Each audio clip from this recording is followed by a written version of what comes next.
bienvenidos. Estamos en el último día de las Jornadas Argentina 2050. ¿Qué país queremos en 30 años? Desde el jueves que estamos desarrollando diversas mesas para pensar, para discutir la crisis argentina, para presentar balances, perspectivas, propuestas.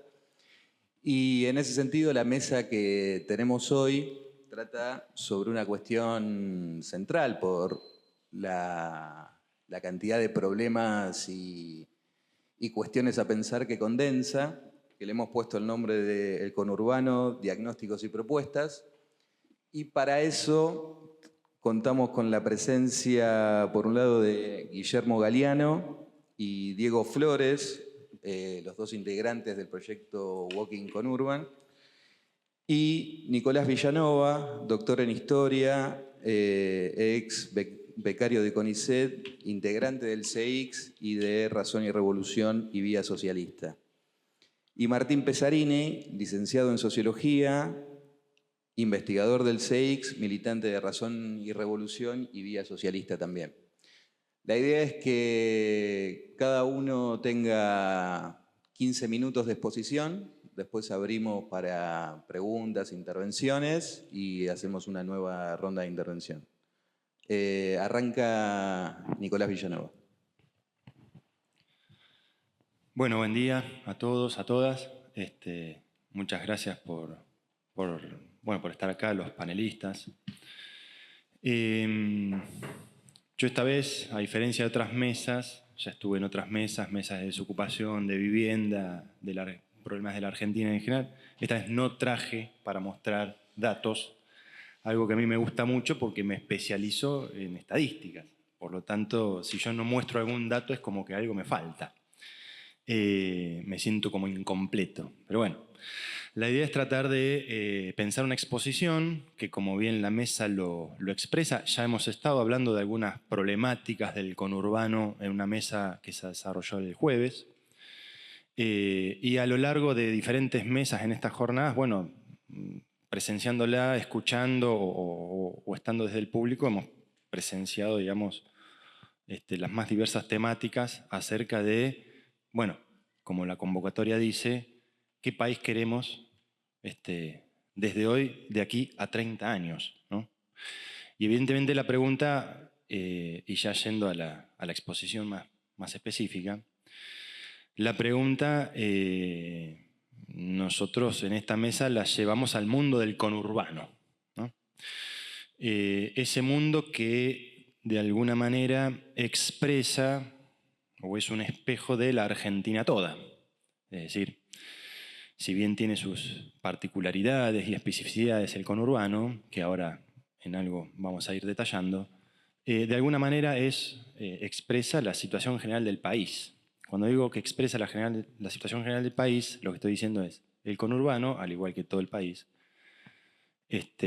o como parte de este país, es una parte de un país que es capitalista, que tiene un desarrollo capitalista, que el conurbano es expresión de ese desarrollo industrial vinculado a las oleadas de inmigrantes y cómo se fue expandiendo ese centro urbano centrado en el puerto o en la zona porteña y cómo eso se va expandiendo, ¿no?, hacia diferentes zonas, zona sur, primero con los frigoríficos y otras zonas luego.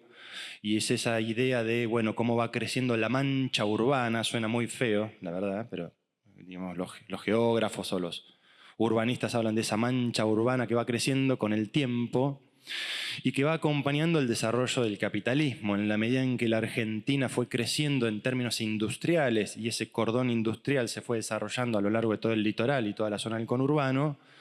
En esta zona se fue, digamos, fue habitándose, fue creciendo, se fue desarrollando a como se podía en la época, donde la población iba construyendo su propia vivienda a lo largo de años y años y años.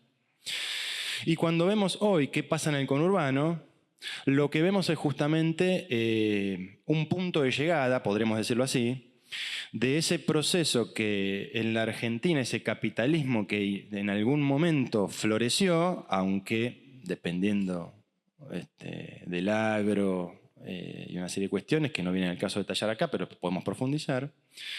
Ese desarrollo industrial gigantesco del conurbano, luego va transformándose en otra cosa. En la medida en que hay un aumento de la productividad del trabajo, eso va creando desempleo o bien formas de empleo muy precarias, o aparecen formas, lo que algunos han llamado, a mi juicio incorrectamente, rebusque, que en realidad no es más que trabajo precario, pero que van apareciendo y se van manifestando. Uno de los temas que yo desarrollé durante muchos años fue el fenómeno cartonero. Y cuando uno hablaba del cartoneo en el país, inmediatamente se iba al conurbano, o al Gran Rosario, o a los grandes conurbanos de las ciudades importantes, digamos, ¿no? Del país. Y ahí aparecía un fenómeno muy fuerte del cartoneo, que es justamente expresión de esto. Porque cuando uno analiza cómo se llega al cartoneo, lo que encuentra es que esos obreros y obreras han tenido una experiencia laboral, han trabajado en fábricas, han trabajado en diferentes ramas de la producción y han sido expulsados. ¿Y por qué han sido expulsados? Y por el propio desarrollo del capitalismo. O bien son jóvenes, muy jóvenes, hay mucho cartonero joven que no logra ingresar, insertarse al mercado de trabajo. ¿Y por qué? Y porque el desarrollo de la productividad es elevado. Puertas adentro. En este capitalismo, puertas adentro. Porque puertas afuera, el capitalismo argentino es como una gran pyme. Es decir, en el mundo, en las grandes ligas, por decirlo de alguna manera amena, en las grandes ligas del mercado mundial, el capitalismo argentino es muy chico.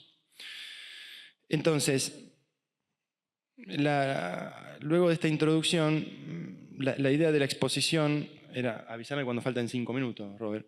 La idea era exponer algunos datos que de alguna manera expresan este punto de llegada, es decir, este capitalismo desarrollado en decadencia, que no es una idea contradictoria.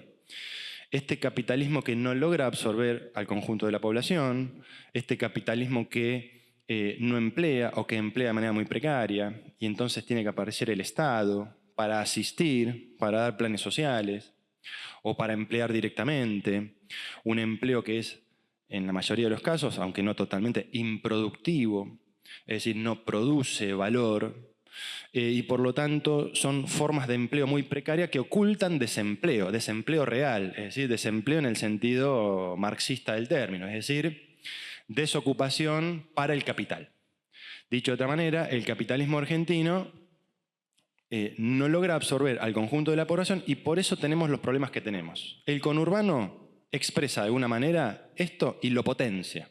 En algunos casos, en otros no. Cuando observamos, por ejemplo, qué es el conurbano en términos de numéricamente hablando, porque todo el mundo, cuando uno, en contextos electorales y demás, el que gana el conurbano gana la provincia y el que gana la provincia gana el país, ¿no? Porque efectivamente el conurbano tiene más de 10 millones de personas. Habitan en un espacio muy acotado, según el censo del 2022, el último dato disponible, 10.800.000 personas solo en un espacio que para la provincia de Buenos Aires es muy reducido. En términos de cantidad de hectáreas es muy reducido. Este número, 10.800.000, representa el 62% de toda la provincia de Buenos Aires, la provincia más importante numéricamente hablando del país, y solo el conurbano representa el 25% de la población de todo el país. O sea, en un pedacito de tierra así, por decirlo de alguna manera, habita mucha gente. Un cuarto de la población está acá en un radio chiquitito. Por eso, bueno, en momentos electorales uno dice, hay que ganar el conurbano, porque ganás ahí y estás, ¿no? En 25%, representando el 25%. Bien. Si uno observa, digamos, la composición social del conurbano, volviendo a, no es más que un espejo de lo que sucede en el capitalismo a nivel país, uno observa que, por ejemplo, en el conurbano hay, en términos porcentuales, más asalariados que patrones. Lógicamente, uno dice, bueno, en un mundo capitalista es lógico. Ahora, cuando uno compara conurbano y con el total de la Argentina, la tasa de asalariados es más elevada en el conurbano que en el resto del país. Y la tasa, digamos, de porcentaje de esos llamados patrones, que uno podría decir, bueno, empresarios, burgueses, capitalistas, más grandes, medianos, más chicos, en el conurbano es un poquito menor que en el total del país. Lo que expresa de alguna manera que en el conurbano hay una mayor polarización social. Podríamos aventurarnos a decir, a partir de estos datos, que quizás no son concluyentes, pero que van expresando, digamos, una composición social. Estoy hablando de datos de los últimos años, no estoy haciendo una historia, ¿no? Simplemente datos de los últimos años, datos oficiales, datos que están en las cuentas permanentes de hogares. Algunos son datos censales del 2010, porque todavía el 2022 no están todos los datos, pero bueno. O bien ciertos indicadores acerca de la tasa de empleo, es decir, la cantidad de ocupados en relación al total de habitantes de mayores de 14 años. Ahí son tasas muy parejas, la tasa de empleo, la tasa de actividad si uno compara los 24 partidos del conurbano bonaerense con el total del país, bueno, son muy parejos, pero cuando uno se pone la lupa en la tasa de desempleo, un desempleo que es medido por el INDEC, es una medición oficial y tiene serias limitaciones, porque lo único que nos muestra es el desempleo abierto, es decir, la persona que no tiene trabajo y lo busca activamente. Eso no es la única forma de desempleo existente. Hay desempleo encubierto bajo la forma de subsidios estatales, hay desempleo encubierto bajo la forma de jubilaciones anticipadas, hay desempleo encubierto bajo la forma de otros empleos mucho más precarios, en fin.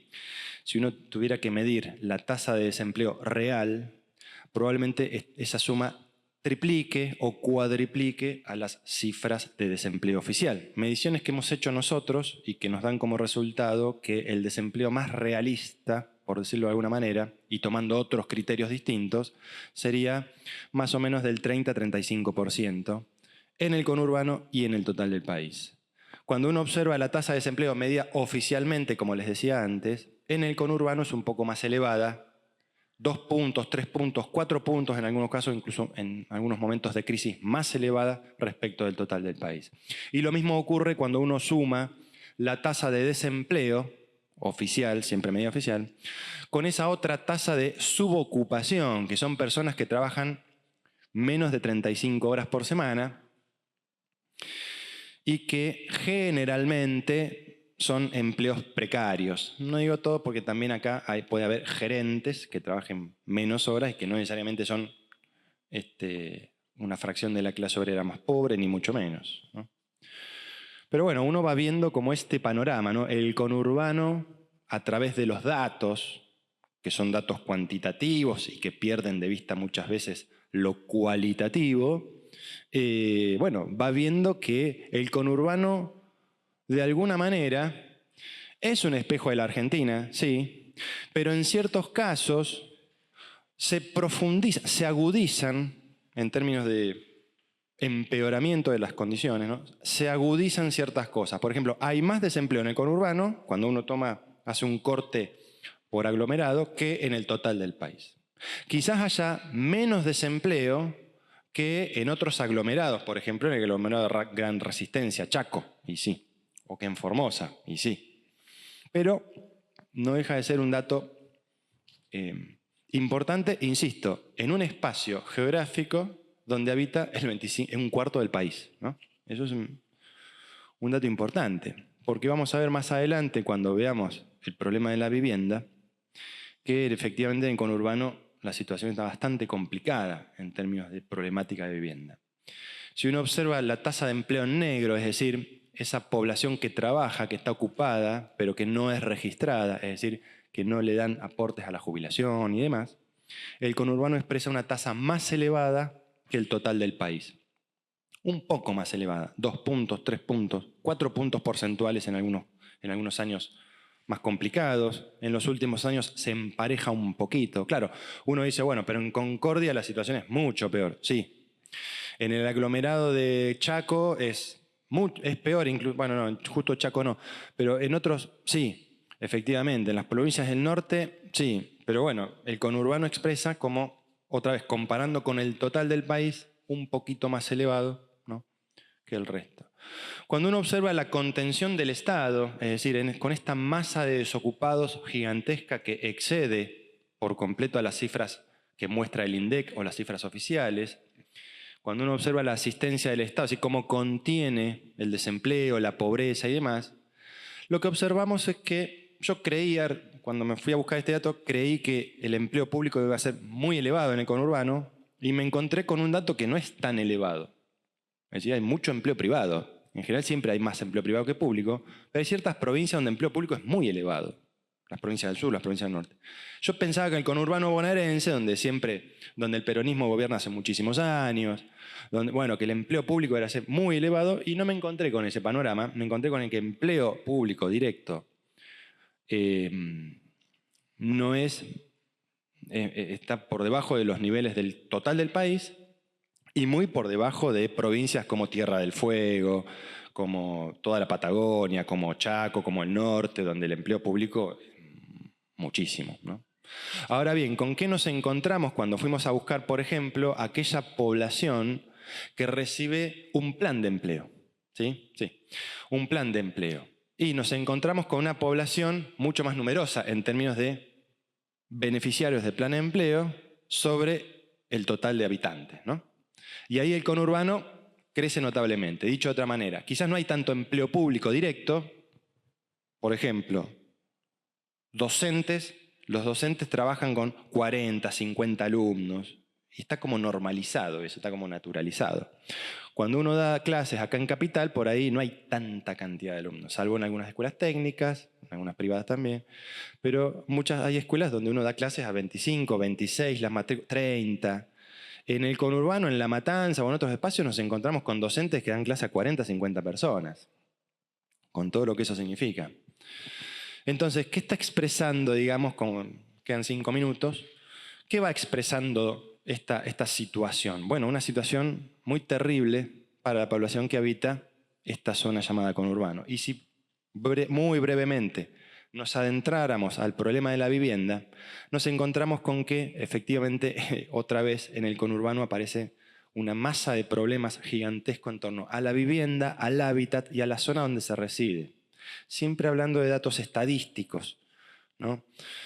Voy a dejar los datos censales porque, bueno, el último fue en el 2010, pero el déficit habitacional, tal cual lo muestran las estadísticas, es muy elevado. Pero si uno observa, por ejemplo, el Registro Nacional de Barrios Populares, que se lanza en el 2016 y luego se va actualizando, solo en la zona del Gran Buenos Aires, o sea, lo que hoy hablamos del conurbano, hay 1.316 barrios populares. Y uno dice, ¿pero qué son barrios populares? Bueno, villas, asentamientos muy precarios, donde habita una población en condiciones muy vulnerables.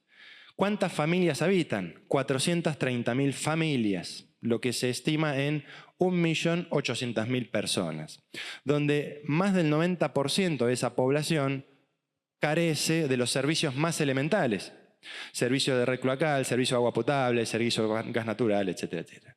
Y si uno, por ejemplo, busca siempre datos actuales o de los últimos años, por ejemplo, ¿cuál es la población del conurbano que habita a menos de 3 cuadras de un basural? Toda la zona de José León Suárez, ¿no? Los que habitan ahí en torno al SEAMSE y muchos otros basurales que hay desperdigados por todo el conurbano. A menos de 3 cuadras del basural habita estimativamente el 9% de la población, 1.140.000. Y que habita en zonas inundables, que en el último año alguna vez se inundó. El 21% de la población del conurbano, 2.500.000 personas. Es impresionante. Y podríamos seguir, el hacinamiento crítico afecta al 10% de la población, 1.300.000 personas. Es decir, que la situación de vivienda en el conurbano es terrible. Puedo seguir tirando algunos datos, pero ya tengo que ir cerrando. Así que en todo caso, si alguno quiere indagar un poco más, y si yo dispongo de esa información, se los puedo mencionar en la ronda de preguntas. Pero, ¿qué es lo que expresa? Y para ir cerrando, me quedan 2 o 3 minutos, para ir cerrando. Efectivamente, el conurbano es el punto de llegada de una situación más general que se vincula con el capitalismo argentino no puede absorber al conjunto de la población, no puede dar empleo. Tenemos que pensar entonces en cómo hacemos para resolver esto. ¿Seguimos confiando en los gobernantes que nos han gobernado hasta ahora? Porque la situación es esta. Acá ha gobernado el peronismo, ha gobernado el macrismo, han gobernado, digamos, dictaduras militares, y la situación es esta. Entonces, ¿tenemos que seguir confiando en los gobiernos de turno o en los que nos han gobernado hasta ahora? Y bueno, yo creo que no. De hecho, nos han llevado hasta esta situación. ¿Qué hacemos? ¿Cómo hacemos? ¿Se puede modificar algo de todo esto? ¿Podemos cambiar? Bueno, creo que sí, por eso creo que todos estamos acá debatiendo qué país queremos desde hoy hasta 30 años. ¿Cómo hacemos para cambiar esto? Bueno, por empezar, creemos que hay que abandonar esas ideas del consenso liberal, muy en boga en estos tiempos, que dice que el sector privado resuelve todo, que todos los planes sociales tienen que pasar al sector privado porque de ese modo vamos a resolver el problema.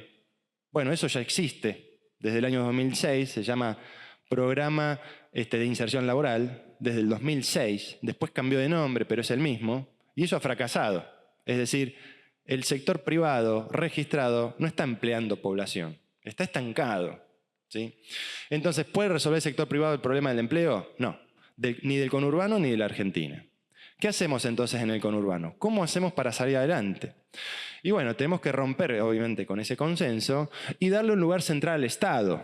La idea de que hay que abandonar el Estado para resolver los problemas es completamente falsa. Al contrario, creemos que tenemos que hacer un Estado fuerte, no un Estado bobo actual como que un Estado que se la pasa subsidiando a la burguesía y que no resuelve los problemas sociales. Mencioné algunos acá, inundaciones, basurales, etcétera, etcétera.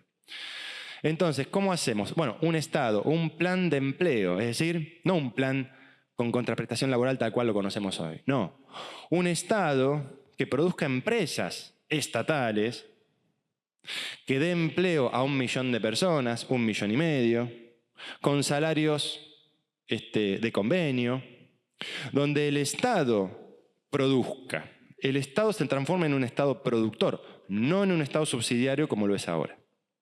Un Estado con empresas estatales.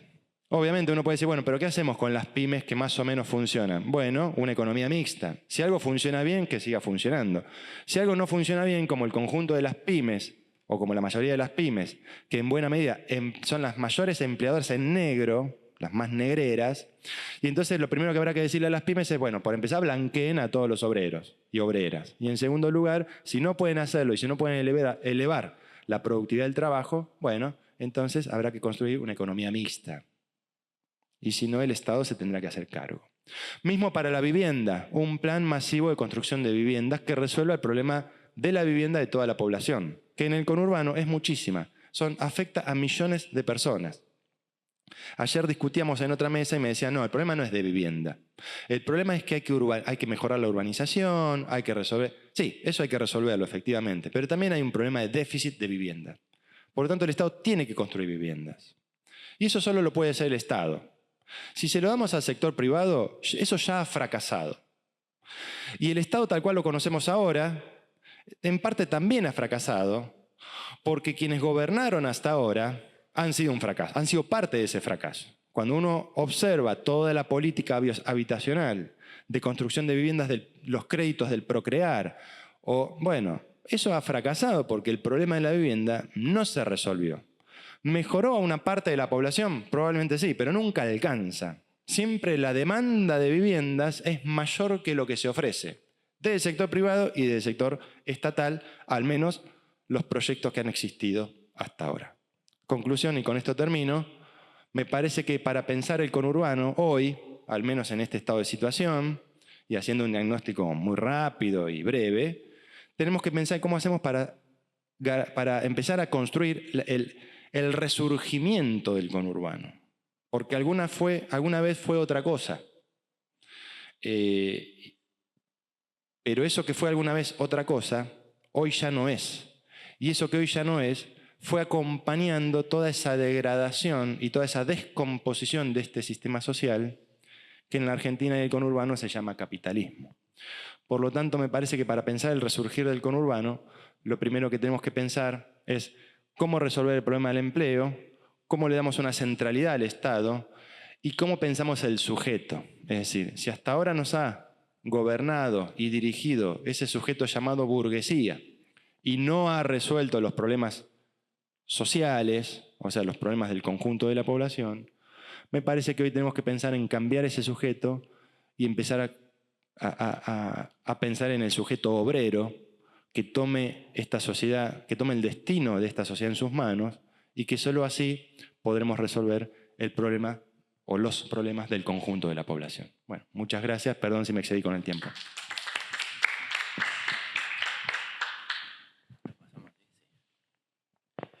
Bueno, hola, ¿qué tal? Buenos días. Mi nombre es Diego Flores. Estoy junto a Guillermo Galeano. Nosotros formamos parte de Walking Conurban.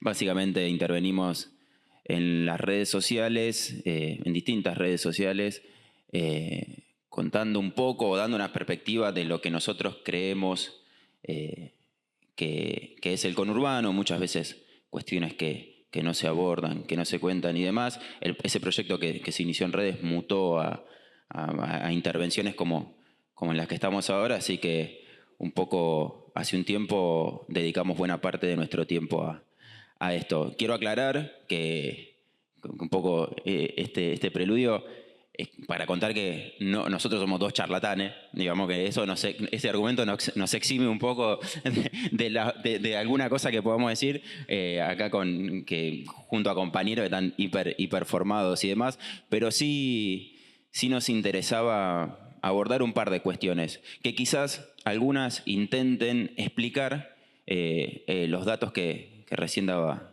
el compañero. Una de ellas es pensar cómo está o cómo surgió, cómo se empezó a constituir históricamente el conurbano bonaerense, digamos. Digo, estas poblaciones que habitan y que sufren distintas desidias, ¿de dónde provienen? ¿Cómo se fueron conformando y cómo se fueron ubicando en el entramado urbano? Y para eso pensamos en tres variables. Una que tiene que ver con las poblaciones del conurbano. En el conurbano bonaerense, y también después vamos a hablar un poco del imaginario que se tiene sobre el territorio, el conurbano bonaerense incorporó a las tres migraciones más grandes del país.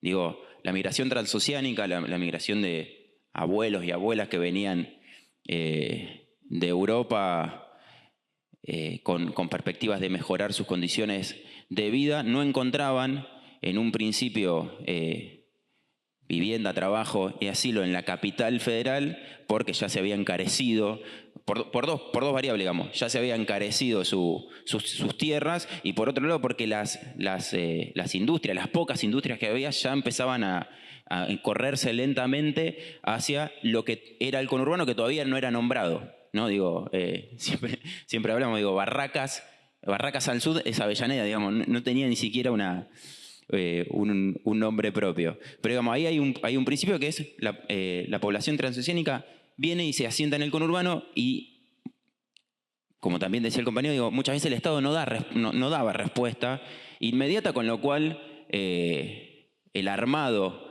de la vivienda y de los barrios estaban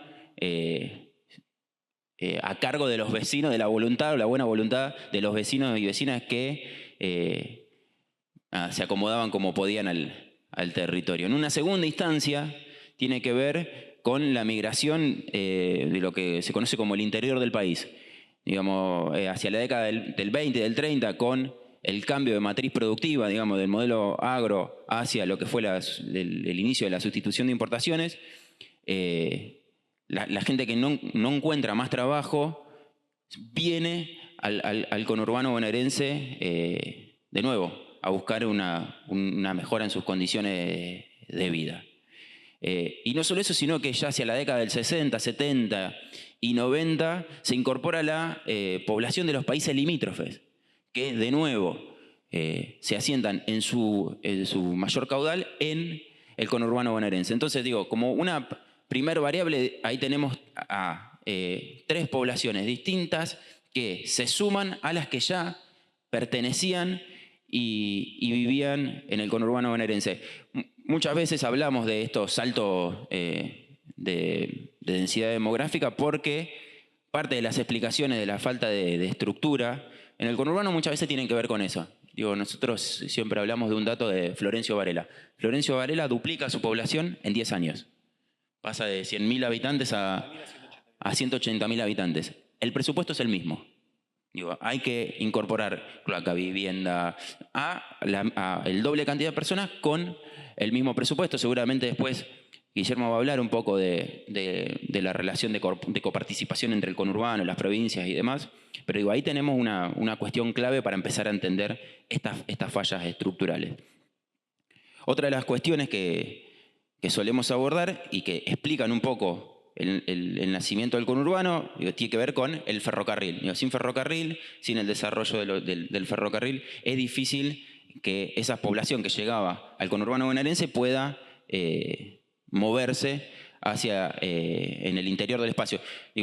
Es centralista, generalmente las vías del ferrocarril iban hacia Capital Federal. De hecho, hoy es difícil conectar lo que se conoce como los dos sur del conurbano.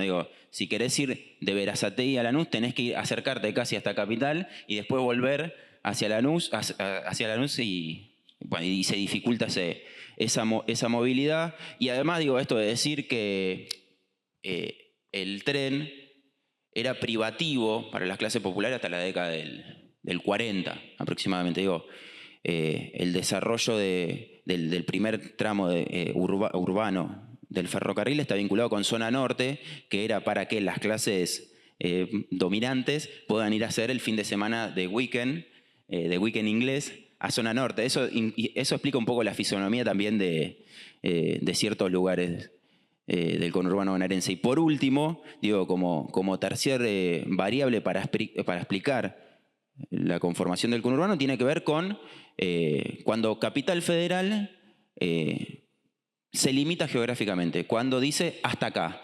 Eso plantea una serie de cuestiones interesantes, en ese momento, hacia la década en la generación del 80, de 1880, que planteaba esta idea de una Buenos Aires europea, parisina, con ínfulas primermundistas, cerca sus límites y dice, ok, bueno, hasta acá va a llegar esa ciudad planificada, esos anhelos europeizantes, pero hacia afuera queda un poco lo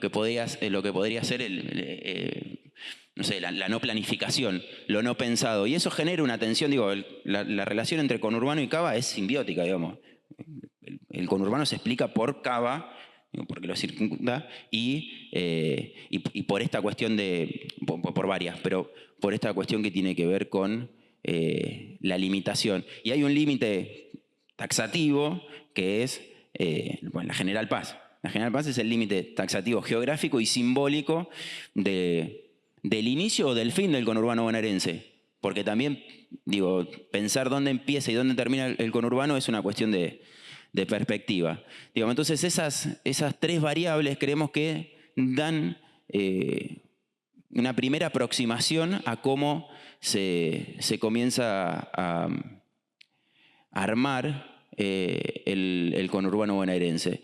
Y otra cuestión que quería abordar y con esto ya termino, tiene que ver con la idea del imaginario que se establece sobre el conurbano bonaerense. Nosotros cuando rastreábamos publicaciones y cuestiones que tenían que ver con cómo los medios narraban al conurbano bonaerense, nos encontrábamos con dos cosas clave. Una que tiene que ver con que el conurbano generalmente era narrado desde el centro, era narrado desde Cava. Y otra tiene que ver con que el conurbano no tuvo narrativa propia, no pudo adquirir una narrativa propia recién, con forma potente, hacia el 2000, 2001, 2002. La crisis fue uno de los factores clave para que el conurbano pudiera retomar o tomar su voz. Conocemos las dificultades que genera que uno no pueda narrarse a sí mismo. Y en esa revisión sobre los imaginarios constitutivos del conurbano bonaerense nos encontramos con cosas como que el diario La Nación, hacia la década del 70, enviaba a una especie de corresponsal en sentido Marco Polo, como a descubrir qué sucedía en las tierras del conurbano bonaerense, y básicamente se encontraba con trabajadores y trabajadoras que iban a laburar, pero le daban una tónica exótica, ¿no? Como asombrante. Después, cuestiones que tienen que ver con el sentido enquistado sobre el conurbano bonaerense. Digo, la primera imagen audiovisual de una película del conurbano bonaerense, el primer registro fílmico del conurbano bonaerense es una Villa Miseria. Digamos, ahí también creemos que los imaginarios quedan un poco enquistados, y después, bueno, todos los programas que a partir también de la crisis del 2001 y de los 2000, digo, Policías en Acción, Ser Urbano, Calles Salvajes, que mostraban un conurbano bonaerense, digo, a punto de la eclosión, pibes peleándose en la calle, digo, narcotráfico, robo, que sí, por supuesto, existen, digamos, son problemáticas que lo atraviesan, pero que no son no son lo único, no terminan de contar la complejidad del conurbano bonaerense. Y ahí muchas veces radica un peligro, que es que los propios habitantes del conurbano asumen la caricatura que se hacen de ellos mismos, ¿no? Entonces intervienen las lógicas del aguante, de una especie de reivindicación de la carencia, ¿no? A nosotros nos pasa mucho en las interacciones y en el feedback que tenemos con la gente, que, digamos, lo conurbano, lo que simboliza el imaginario del conurbano, lo que más se acerca a la precariedad, incluso entre personas que viven en la misma localidad. Digo, si vos vivís en el centro de Berazategui, bueno, para alguien que vive en las periferias no sos del conurbano realmente, o no representás la conurbanidad, si es que esto es posible. Entonces, ahí creemos que radica uno de los peligros. Y un poco la idea de nuestra intervención y de la cuenta en sí es reivindicar el territorio ante estos discursos, a sabiendas de que eso también genera polémicas o complejidades a la hora de pensar en un territorio que, si te pasás del límite, podés rozar la romantización, o también, digo, si lo contás desde estas perspectivas siempre ocre, parece que es solamente un lugar de marginados y lacrimógeno. Entonces me parece que un poco traer datos y pensar en el conurbano no solamente a partir de las narrativas que se establecen sobre él, puede generar, digamos, un contrapunto, una contrahegemonía y demás en términos narrativos. Me acabo de acordar que trajimos gráficos y que no conté ninguno, no narré ninguno, les pido disculpas. Bueno, digo rápido, parte de lo que hablábamos de la población del conurbano bonaerense y lo que decía el compañero, que es verdad, la mancha urbana parece como una invasión, pero el crecimiento urbano está vinculado a esto, al centro, y a cómo se va generando una población periférica que, si ven, se acrecienta a veces hasta de manchas dispares, no están generalmente, digo, totalmente al lado de la capital federal. Pues ese ciclo un poco explica esto que decía antes, ¿no? de quiénes habitan el conurbano y por qué esa explosión también urbana que hace que el conurbano incorpore a tantas personas. No sé si hay otro. Además, ¿también vinculados a otra cosa? Sí, están los de crecimiento demográfico. ¿Qué tal? Buenos días, ¿cómo están? Muchas gracias por habernos invitado. Yo voy a seguir más o menos en la misma línea que Diego. La idea nuestra justamente es pensar el conurbano desde su potencia y no tanto como problema, sí pensar sus problemas, pero pensar el conurbano como solución y no como problema, que es buena parte del déficit que tiene la perspectiva sobre el conurbano, que redunda siempre en sus problemas y no lo piensa en tanto a sus capacidades de dar soluciones. Una de las cosas que decía Nicolás, con la que yo estoy parcialmente de acuerdo, es que el conurbano expresa al país en su totalidad, menos en su concepto de receptáculo. En ningún otro lugar del país la gente migra masivamente hacia ese lugar. Y eso tiene una explicación, obviamente, no es porque el paisaje es lindo. Pero si pasamos a la siguiente diapositiva, yo también, como él, soy un fanático de los datos y de su forma gráfica, entonces trajimos un poco de soporte. Lo que sucede y buena parte de los conflictos que suceden al interior del conurbano se explican en buena medida por algo que un poco decía Nicolás y un poco decía Diego, que es la afluencia masiva de personas desde finales del siglo XIX, principios del siglo XX, hasta nuestros días. Lo que vemos acá es el crecimiento demográfico comparado del conurbano y de la capital federal. Podemos llegar a ver cómo a partir de 1930, 40, la población del conurbano se triplica hasta 1991, 2001. Cuando pensamos en ese movimiento de gente, también lo que tenemos que pensar es, bueno, ¿cuáles son las condiciones que la obligaron a irse? Y ahí empezamos a pensar, si quiero, yo trato de pensarlo de esta manera, que quizás estamos confundiendo un concepto, o el concepto de oleada migratoria, con el concepto de éxodo. ¿Sí? El conurbano lo que hizo fue absorber un éxodo, o tres éxodos. El éxodo de las poblaciones europeas, corridas por la guerra y el hambre, el éxodo de la población rural o del interior del país, que a partir de la década del 20 comienza a irse de las provincias de la Argentina hacia el conurbano, un poco porque cambia la matriz productiva, otro poco porque se tecnifica el proceso productivo. Y en este punto a mí también me gusta hacer un parate, y es pensar cuál es la forma en la cual Argentina o los argentinos entendemos nuestra funcionalidad administrativa. Digo, todos sabemos, Argentina es un país federal, ¿no? Eso quiere decir que la potestad originaria sobre las condiciones de vida de las poblaciones dependen de los gobiernos provinciales, salvo que se las cedan al gobierno nacional. Bueno, ¿qué es lo que hicieron las provincias para contener a sus poblaciones a lo largo de 50 años? La verdad que muy poco.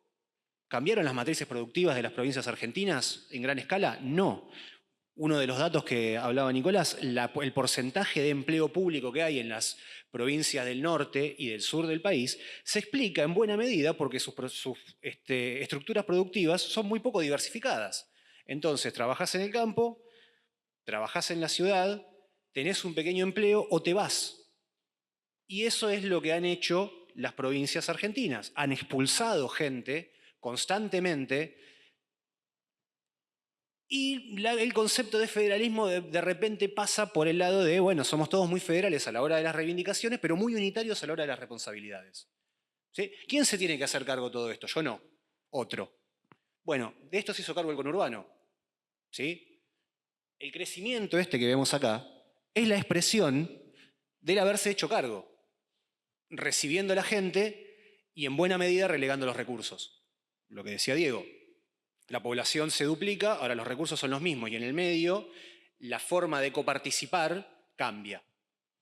El siguiente gráfico, ahí está. Esto que vemos acá es el aporte del conurbano y de la provincia de Buenos Aires al PBI nacional y el aporte del conurbano al PBG provincial. ¿Sí? Las unidades subnacionales no se calculan como PBI, sino como Producto Básico Bruto Geográfico. El conurbano, y en esto nosotros hablamos del conurbano en forma extensa porque muchas veces se da la confusión entre Gran Buenos Aires y conurbano. El Gran Buenos Aires es una categoría censal, existe solamente en la PH. El conurbano es una unidad un poco más grande y administrativa, a veces entendida ad hoc, pero que incluye a lo que en el EPH es el Gran La Plata, que incluye también a los municipios del tercer cordón de la década del 80 y del 90 y lo que hoy empezaría a ser el cuarto cordón, ya en Escobar y casi Cañuelas. Bueno, el conurbano explica básicamente o casi el 25% del PBI nacional, es decir, 1 de cada 4 pesos se generan en el conurbano. Y el conurbano explica casi el 70% del PBG de la provincia. ¿Sí? Es decir, sin el conurbano no habría salarios en el interior de la provincia. No habría policías pagos, no habría docentes pagos, no habría médicos pagos, no habría infraestructura. Porque lo que vamos a ver después, que es en el gráfico siguiente, bueno, esta es la estructura del PBG provincial. Si uno piensa que la provincia de Buenos Aires vive de semillas y de poroto, bueno, está equivocada. Casi el 50% del valor agregado bruto del Producto Bruto de la provincia es industria, comercio y servicios.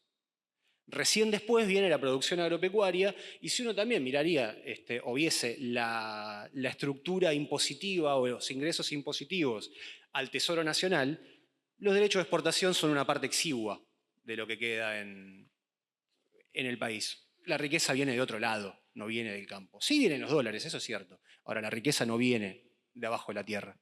En el siguiente gráfico, lo que vemos es cuánto aporta el PBG provincial cada distrito. La Matanza es el 10% del PBG, explica un tercio de lo que produce el resto de la provincia junta. ¿Sí?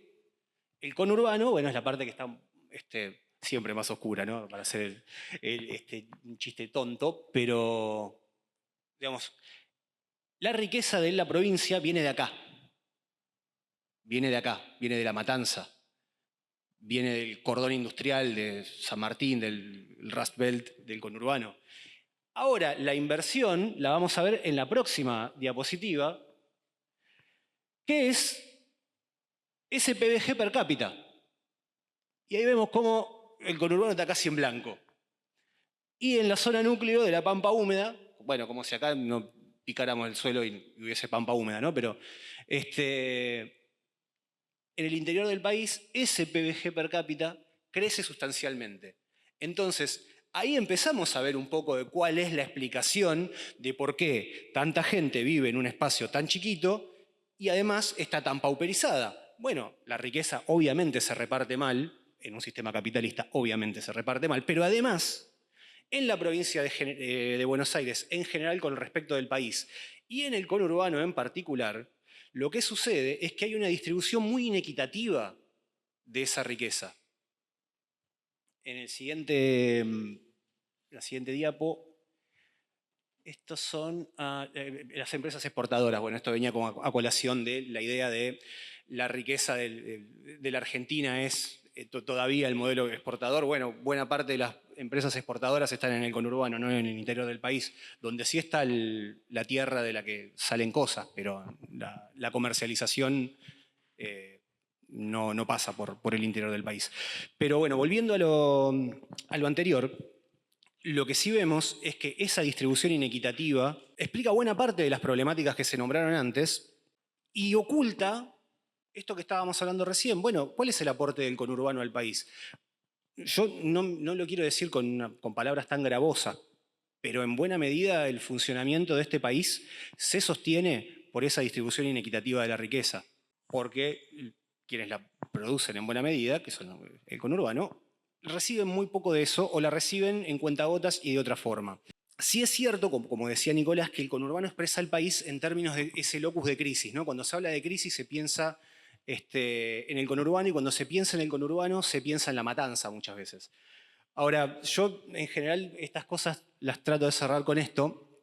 Si uno quisiera hacer una imagen típico ideal de un municipio del conurbano y tendría que ponerle características a esa construcción típico ideal, uno diría, bueno, un municipio del conurbano, ¿qué tiene? Y tiene una infraestructura precaria, tiene calles de tierra, es complicado llegar y salir, hay una desigualdad muy grande entre las puntas de sus poblaciones y hay un gobernante que está enquistado en el gobierno desde hace 1000 años o de tiempos inmemoriales. Bueno, esto que estamos viendo es San Isidro. San Isidro es el municipio más desigual del conurbano bonaerense. San Isidro tiene el barrio popular, o la villa de emergencia, como quieran decirle, más grande del conurbano, Villa La Cava, que está pegadita a ese barrio, pegadita a la Horqueta. Conviven paredón de por medio. Y esto ya como para finalizar nuestra intervención y tomando un poco lo que también decía Diego. Nuestro concepto de conurbano está muchas veces aplanado por sus problemas y por la forma en la cual se cuentan sus problemas soslayando el aporte del conurbano al país y soslayando que nuestra idea, y esta es, si quieren, el aporte que podemos hacer nosotros a esta charla, que a mí me interesa esto de pensar, bueno, pensar el conurbano a 30 años implica un ejercicio de imaginación, y en general el conurbano es un territorio que está vedado a la imaginación. ¿Sí? Uno habla del conurbano y piensa en el aquí y ahora, en el presente continuo, los problemas acucian, todo, te podés morir ya. Pensar la forma en un conurbano imaginado es más difícil, pero hay algunas cuestiones que se pueden modificar. Se puede modificar la ley 8.912 de ordenamiento de tierra, que es una ley de la dictadura que sigue vigente, que es la que prohíbe que los cascos urbanos se expandan, que es la que prohíbe que los terrenos ociosos se loteen sin previa servidumbre. Y eso es lo que ha funcionado para que tengamos esta idea dual de conurbano, de enclaves de marginalidad urbana y enclaves de lujo urbano, como villas y countries, sin esos barrios progresivos en el medio, sin programas de vivienda o de loteos digamos, comerciales, pero que no estén vinculados con emprendimientos para clases altas o para especulación.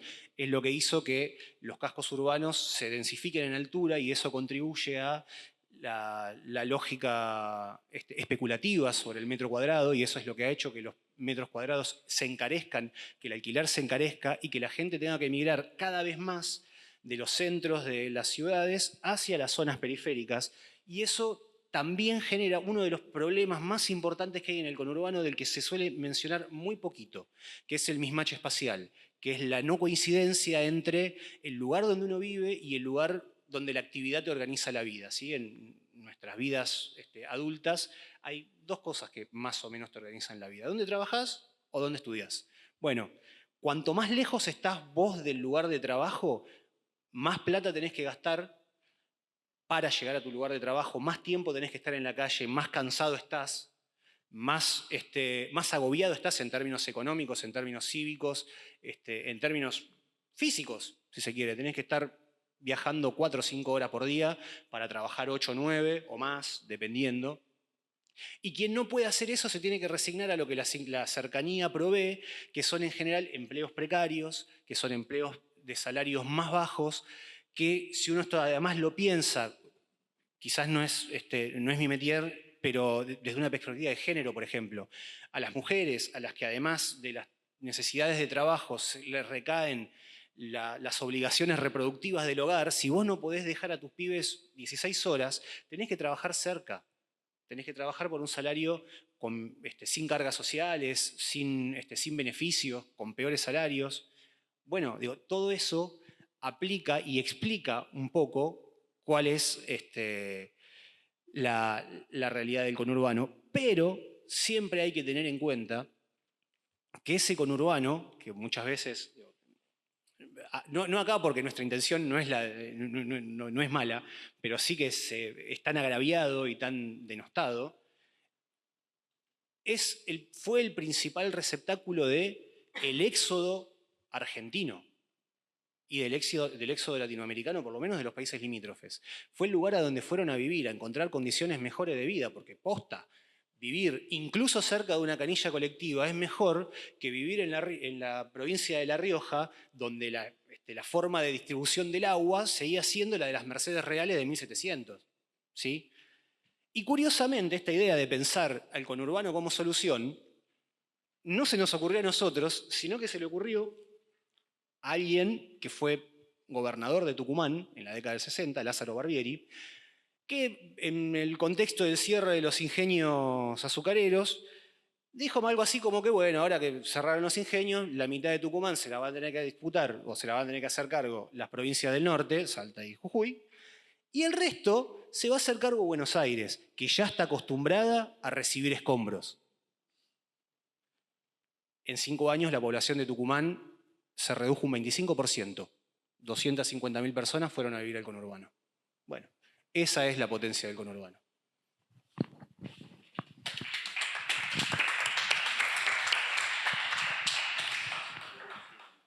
Bueno, muchas gracias, Guillermo. Muy interesante lo que planteás, muy interesante también lo que decía Diego. Mi nombre es Martín. Había mucho de los ejes y muchas de las cosas que mencionaron me interesa comentar, pero antes para que no quede nadie afuera, mejor comienzo con la exposición que había pensado, con algunas cosas que quería comentar y después más adelante vamos a estos puntos que me parecían interesantes.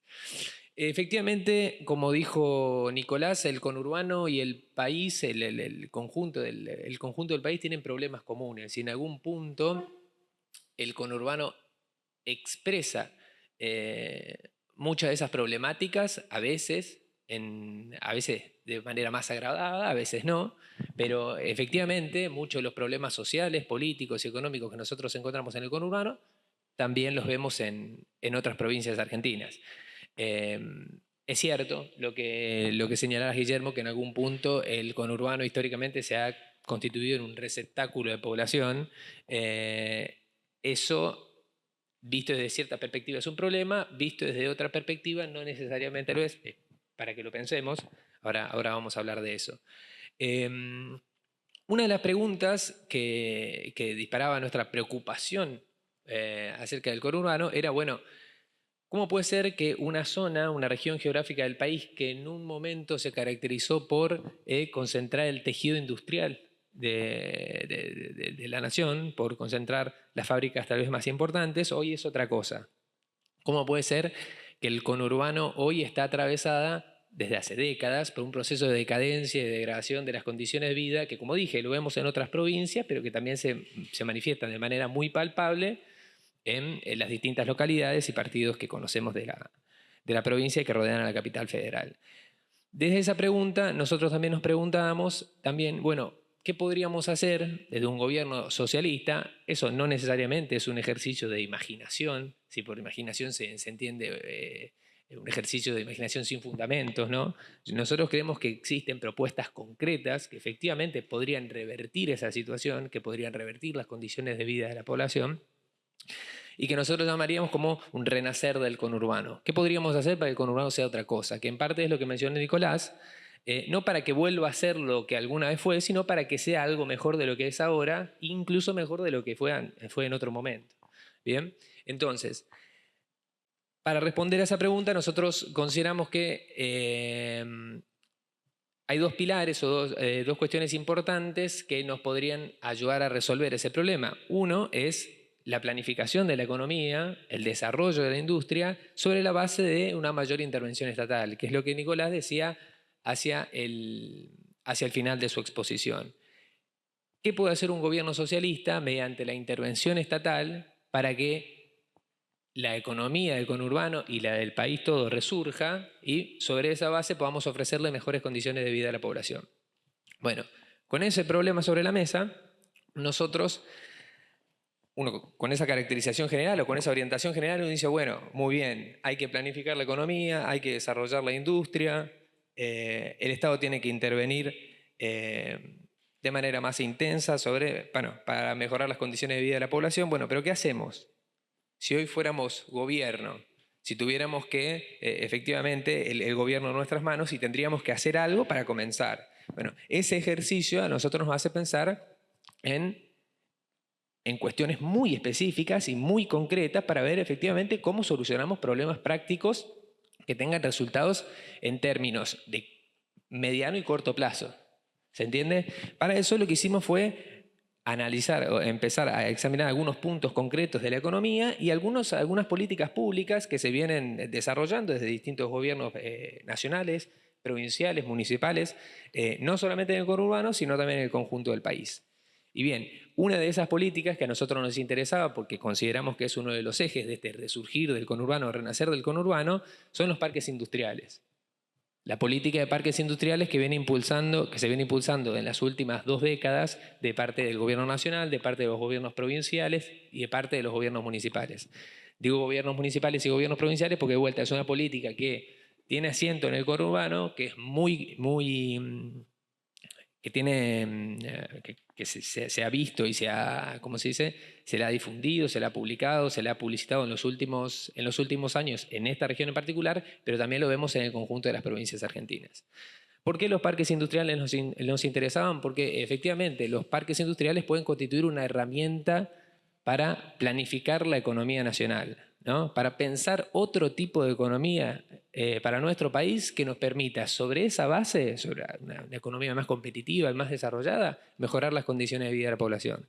Nosotros encontramos que en los últimos años, en el conjunto del país, esos parques industriales entre el 2002 y 2022 crecieron un 600%. Pasaron de los 80 a los 600 parques industriales. A priori uno dice, bien, bueno, tenemos más parques industriales, hay mayor planificación de la economía, tal vez hay un conjunto de fábricas que antes operaban de manera aislada que hoy funcionan de manera conjunta, que hay una sinergia en ese conjunto. No obstante, inmediatamente después de ver ese dato, lo que vemos es que el PBI industrial del país en ese mismo periodo creció un 26%.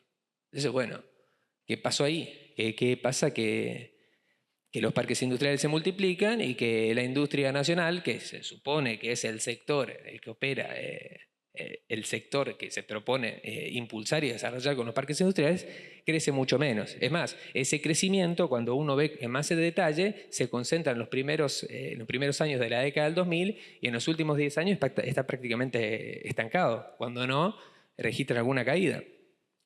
Entonces lo que vemos es que, y esto en algún punto a uno lo hace reír para no llorar, como buena parte con mucho del contenido que ustedes a veces suben en la página, digo, lo que empieza a ver uno cuando examina qué pasa con estos parques industriales que se multiplican en todo el país es que en buena medida son una cáscara vacía, es decir, se montan parques industriales, se cede un terreno de parte del Estado al sector privado, se pone un cartel, se indica parque industrial o de tal partido, en el caso del conurbano, o de tal municipio o de tal provincia, se anuncian las obras, se saca la foto del gobernador, el intendente del partido, y después no hay nada. Y después pasan años y ese lugar queda vacío. Nosotros probablemente dentro de algunos días publiquemos una nota en nuestro periódico sobre este problema en particular, y lo que en parte en esa nota se ve es que hay un parque industrial en una localidad del interior del país donde dice parque industrial y lo único que queda es un campo atrás. O sea, no hay ni una sola industria. O sea, eso es humo.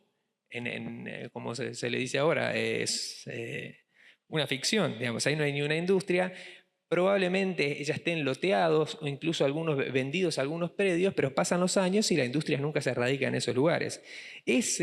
¿Cómo llegamos a eso? Nos preguntamos. Llegamos a eso como resultado de una pugna, una disputa que hay muchas veces entre intendentes, entre gobernadores. En el caso del conurbano sucede mucho entre intendentes de distintos partidos del conurbano. Todos quieren tener su parque industrial. De hecho, si ustedes googlean van a encontrar que todos los partidos del conurbano tienen un parque industrial, algunos tienen más de uno.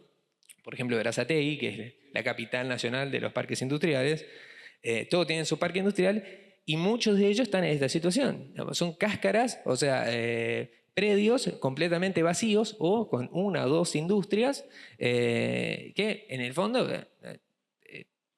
no representan de ninguna manera algún tipo de avance para el desarrollo de la industria del país, ¿entiende? Y mucho menos para mejorar las condiciones de vida de la población, para mayor competitividad de la economía, etc. ¿Cuál es la otra particularidad que presentan estos parques industriales que se están construyendo en buena parte del país y en buena medida en el conurbano? Que además representan algo que nosotros vemos en muchos otros sectores de la economía, que vemos en muchas otras partes del país, que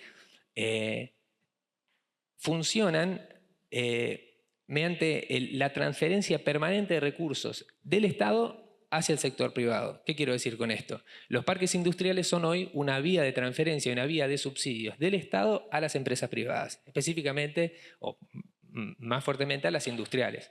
Digo más fuertemente porque no todas las empresas que se radican en parques industriales son industrias. Esto es paradójico, pero hay muchas empresas de logística, o sea, no son industrias, que se radican en parques industriales. Entonces, bueno, ¿qué onda? Un parque industrial que no tiene industria. Pero esto me interesaba subrayar porque efectivamente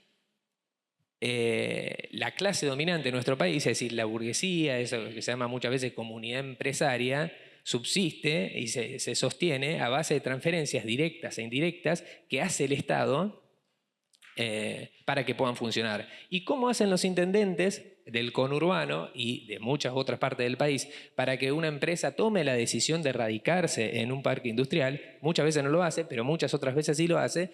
Lo hace mediante estas transferencias, repito, que son directas e indirectas, que toman la forma de, la más común de todas, exención de impuestos. O sea, vos no pagues impuestos, vení, operás acá y también vas a poder recibir algunos aportes, por ejemplo, no reembolsables del Estado Nacional, es decir, transferencias directas del Estado Nacional. También vas a recibir tierras fiscales, porque basta con que 2 o 3 empresarios se agrupen, se presenten frente al intendente de turno, que muchas veces está hace muchos años, y le presenten un proyecto de parque industrial para que en algún momento lo encuentren tierras fiscales para que los tipos se puedan radicar. Bueno, se las regalan a las tierras muchas veces. Reciben estos aportes no reembolsables, reciben exención de impuestos, reciben también créditos a tasa de interés negativa, es decir, créditos cuya tasa de interés se ubica por debajo de la inflación, de manera tal que los tipos puedan invertir en las mejores condiciones posibles para que funcione ese parque industrial. Muchas veces, con todas esas ventajas, como estaba mencionando, las empresas ni siquiera así deciden instalarse en un nuevo parque industrial. Muchas veces sí lo hacen. El caso de Verazategui tal vez es llamativo porque, bueno, el intendente y los distintos parques industriales le ofrecen una gama enorme de ventajas y de beneficios a quienes operan en ese espacio para que lo hagan. Y después, los parques industriales, con toda la potencialidad que tendrían en el sentido de, bueno, una mayor sinergia entre las empresas que operan en ese espacio, los ahorros que podrían tener en términos de seguridad, la planificación que podría desarrollarse, la red que podría tejerse entre los distintos parques industriales que estén próximos. O sea, no hay una planificación general de eso, sino simplemente, en el mejor de los casos, un agrupamiento de empresas que se reúne ahí porque les sale más barato operar en ese sentido. En el conurbano bonaerense específicamente, el 80% de los parques industriales ofrecen algún tipo de estas ventajas que yo mencioné. Cesión de tierras, ofrecen exenciones impositivas, ofrecen créditos con tasa de interés negativa, ofrecen inversiones en infraestructura de parte del Estado. En el caso del Estado Nacional, por ejemplo, hace unos pocos años ofrecía transferencias no reembolsables, o sea, el empresario no tenía la obligación de devolver millones de pesos que le daba el Estado Nacional si en el medio implementaba en su unidad productiva políticas con perspectiva de género. Políticas con perspectiva de género que ya sabemos en qué consiste, son extremadamente laxas y flexibles, es decir, con 2 detallecitos, con 2 modificaciones muy superficiales que alguien hace a una empresa, listo, recibe un subsidio y ni siquiera lo tiene que devolver.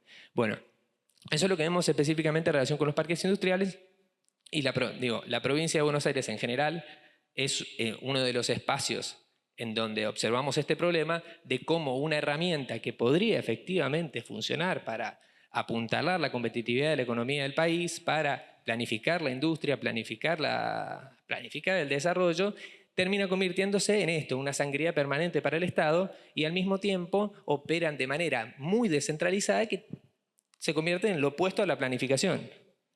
Todos los intendentes quieren su parque industrial y cada uno hace en cada uno de sus parques industriales cualquier cosa. En el caso de Verazategui uno puede pensar, bueno, un parque industrial podría reunir a fábricas y empresas que operan en una misma rama, ¿no? Ahora vamos a hablar de uno particular en el partido de Lanús, pero podría reunir a empresas que operan en la misma rama, de manera tal de crear una sinergia entre ellas.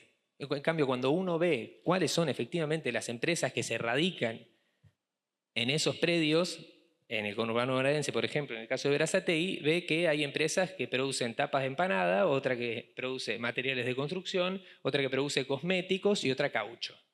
Bueno, ¿cuál es la sinergia entre esas empresas? Probablemente ahorren en conjunto porque tienen el mismo servicio de seguridad o porque utilizan los mismos caminos. Pero a lo que decimos o a lo que vamos es la sinergia tal vez entre un conjunto de empresas que operan en la misma rama podría ser mucho mayor si se ubican en el mismo espacio.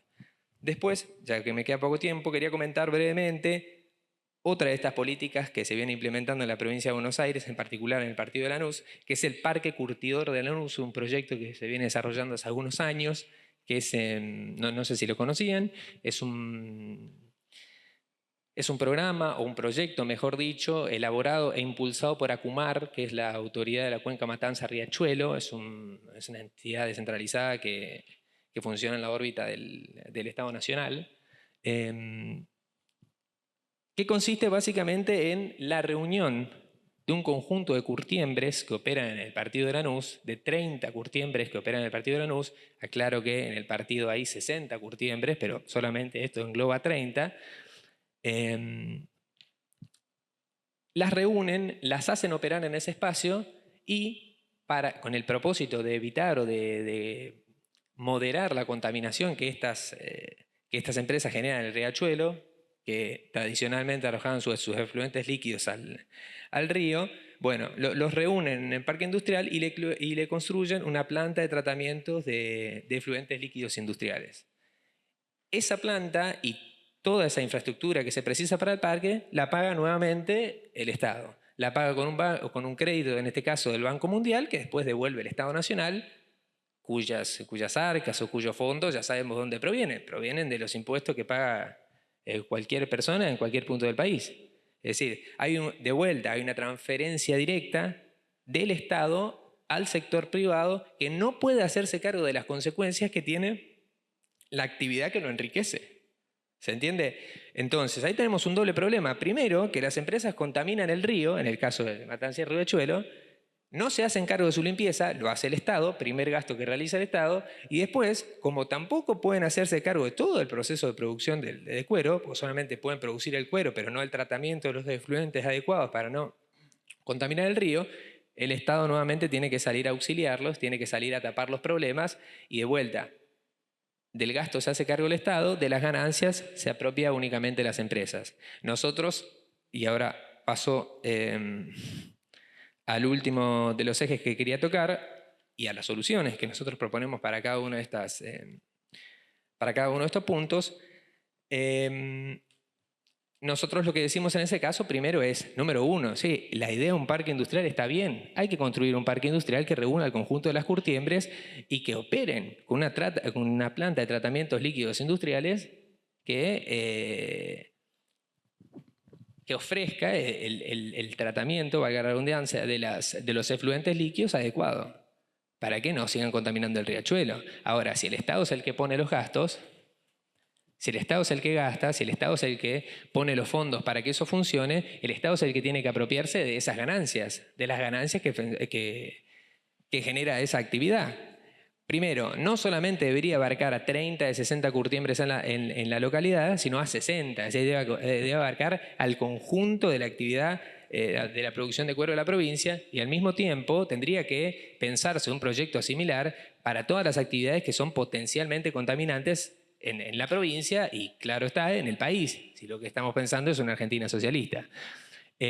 ¿Cuál es el instrumento para hacer eso? Nosotros creemos que son las empresas mixtas.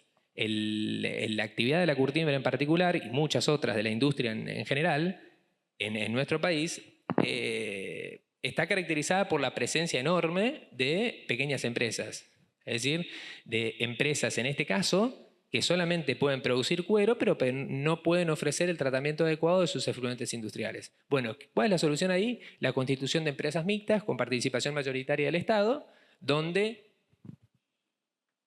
el Estado pueda cubrir efectivamente el tratamiento, pero donde se apropie de una parte de las ganancias, porque si no, finalmente vamos a seguir repitiendo el esquema, como es el proyecto de ACUMAR en este caso, donde el privado no se hace cargo de los gastos, pero se llevará ganancia a su bolsillo. Este mismo esquema, y con esto voy cerrando, nosotros también lo pensamos para otra actividad en particular, muy ligada a la actividad de la curtiembre, que son los calzados. Nosotros nos preguntábamos también, en el marco un problema más general que tiene que ver con qué hacemos con las pymes en la Argentina, ¿no? ¿Qué hacemos con las pymes que, después podemos hablarlo con más detalle, que son hoy las empresas que reúnen una mayor porción de trabajo negro, ¿no? Que funcionan, son las empresas más ineficientes que hay en el país en términos de su competitividad, ¿Qué hacemos con las pymes? Si le decimos a todas ellas, como había mencionado Nicolás en su intervención, si le decimos a todas ellas, blanquea a tus trabajadores, empezá a funcionar en condiciones regulares, construí la planta de efluentes de tratamientos industriales y no puede hacerlo, bueno, listo, funciona entonces en el marco de una empresa mixta, donde sea el Estado el que tenga participación mayoritaria y donde te vas a tener que ajustar a las condiciones que corresponden. Esa es nuestra propuesta. En el caso de los calzados, de la producción de calzados, lo que nosotros veíamos es que hay una porción muy, muy grande de todas las empresas del país que se dedican a esa actividad que son pequeñas y medianas empresas. O sea, pequeñas, o mejor dicho, micros y pequeñas empresas, ni siquiera medianas. Este es un problema que afecta particularmente al conurbano porque en 2019, por ejemplo, había 1.087 empresas dedicadas a la fabricación de calzados en el país y en GBA se concentraba el 56%. Es decir, la mayor parte del calzado que se produce en el país está en el conurbano. Es un problema, es una actividad, mejor dicho, que atraviesa los distintos partidos de la zona y del territorio y que creemos que con este tipo de medidas que voy a mencionar ya para ir cerrando, podrían mejorarse las condiciones de vida de un sector importante de la población y por supuesto podría apuntalarse la competitividad de la economía en general. Lo que nosotros veíamos, por ejemplo, es que en un año en particular, 2019, voy tomando los datos más actualizados que teníamos, en la Argentina se fabricaron, la fabricación de calzado precisó, por ejemplo, 17.000 puestos de trabajo registrados y 20.000 puestos de trabajo no registrados. Es decir, es una industria donde el 55% del empleo es no registrado. Se necesitan entonces 20.000 no registrados y 17.000 registrados. Si nosotros le pidiéramos y le exigiéramos esto a las pymes, de que blanqueen a sus trabajadores, lo que probablemente veríamos que ese sector no puede funcionar sin la base de trabajo negro, entonces vemos viable esta alternativa que es la constitución de una empresa mixta que agrupe al conjunto de esas pymes que no son competitivas y por supuesto a una empresa estatal con participación mayoritaria, repito, que se haga cargo de la producción de calzados que nos permita, de nuevo, por ejemplo, sortear la enorme sangría de divisas que tiene la Argentina año a año en importar ese tipo de productos. Entonces lo que vemos es, gracias a la constitución de una empresa en esa actividad en particular, nosotros podríamos generar empleo. Creemos que, con cálculos muy conservadores, ¿no? Por lo menos 59.000 puestos de trabajo se podrían emplear en este tipo de industria, 22.000 extras a los que había en el 2019 y se podrían ahorrar, por supuesto, las divisas que se gastan en importar calzados e incluso se podría recibir divisas en términos de exportación. De vuelta, la herramienta que nosotros consideramos adecuada es la constitución de empresas mixtas con participación del Estado, a la cual se subordinen, ¿sí?, las pequeñas empresas para que funcionen en las condiciones que correspondan. Este tipo de medidas, y con esto cierro, la de los parques industriales, por ejemplo, una planificación nacional y la de la constitución de empresas mixtas, consideramos que podrían en el corto y mediano plazo generar puestos de trabajo y, por supuesto, mejorar las condiciones de vida de la población que está afectada por ese tipo de actividades, que está empleada en ese tipo de actividades.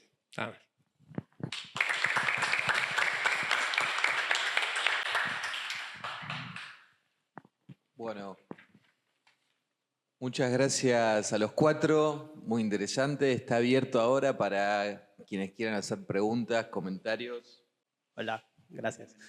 Yo vengo del conurbano, de General Rodríguez, el último cordón, y me sentí más identificado con lo que dijeron los chicos que con lo que dijiste vos, que por ahí apunta un conurbano bien urbano, ¿no? Nosotros como que somos periurbanos.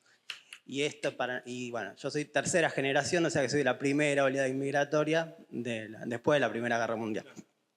Y lo que vemos nosotros ahí, a partir del relato de mis ancestros, es que nuestro problema es la inmigración, ¿viste? Nosotros lo que vemos es un colapso de la infraestructura, de los hospitales, de las escuelas, de los caminos, por una inmigración que, bueno, ustedes la describieron, y lo que me terminó, nuestra última inmigración, la que vemos hoy, es desde el mismo conurbano, o sea, desde el conurbano bien urbano, que es La Matanza, ¿no? Todo, o no sé, que vienen desde todas las clases sociales, las clases altas, medias y bajas, porque van a los countries, porque van a loteos de procrear o porque van a loteos populares, que bueno, nosotros no tenemos villas, pero tenemos urbanizaciones más populares.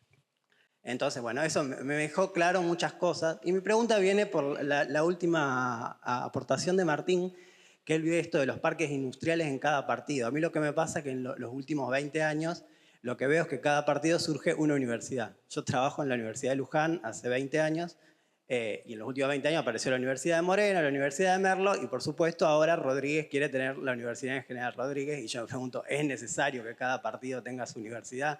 No, mientras nuestras escuelas están colapsadas, como decíamos, cuando yo estudié éramos 30 alumnos y hoy hay 40 alumnos. Yo creo que no, que no es necesario, que deberíamos centralizar de alguna forma. Bueno, esa era mi pregunta. Gracias.